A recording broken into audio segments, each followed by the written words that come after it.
So, how to earn links.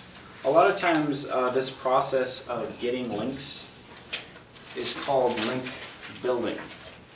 But I was speaking about a year ago at a search engine conference where I coined the term link earning, because you earn your links. You don't just build them. You don't just get a link. To do that, you have to provide value to whomever you're trying to get a link from. And a lot of times, as I said, those are bloggers. And bloggers are people. That means just like anyone else, you have to create a relationship with them. You cannot send an email to a blogger who's never heard of you, who has no idea who you are, and just say, hey, here's my website, please link to me. Or even send them a thing that says, hey, I wrote this great blog post, you should feature it. No, they're not going to do it, and it's actually going to turn them off to whatever you're trying to pitch them. A better approach would be to first become part of their community. Every blogger has a community of some sort. Some are smaller, some are larger, but you can start commenting on their blog posts. Give insightful comments. They have to like you as a person. So that means you have to have at least somewhat of a real name. Okay, you have to be a person. You have to have a face. Okay, you can't be this anonymous logo. Okay, so you have to really connect, and it's up to you how you go about doing it. It could be at an event. We're in New York City. There are a lot of bloggers who are local. You can go out and meet a blogger somewhere. Say, hey, I've been reading your stuff. I think it's great. I've got this and that I think your readers would be interested in.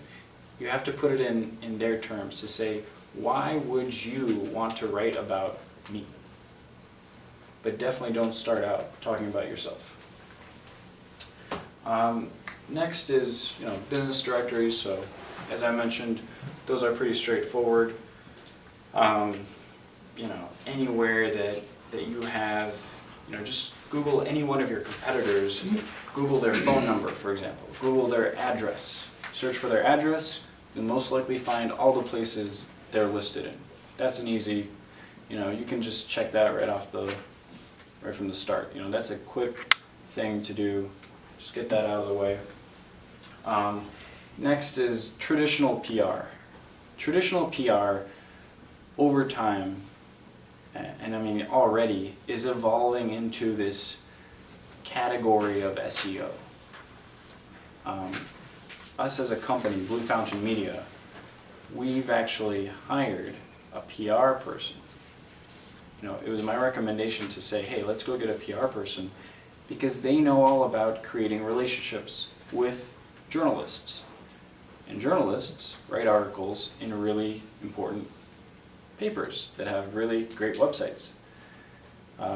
So today we have links from almost every major publication in the US, because we combine a PR effort with the knowledge that we have about SEO. So we knew that each time we were approaching a newspaper, we'd find a way just to get a link on the website. We didn't really care so much if we got published in any newspapers. That really was of little importance. One service that can really help you out is helpareporter.com, also known as Harrow. It's a newsletter you sign up for as a source, and every day you get an email with a bunch of journalists asking questions, looking for sources for articles.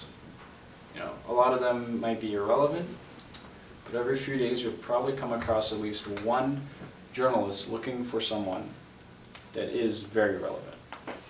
So this is how we got into pretty much every major newspaper. And you get into a couple places, that helps snowball into further. You can use that as a reference to say, hey, I've been in this place, I've been in that place, typical PR stuff. So great way to build links.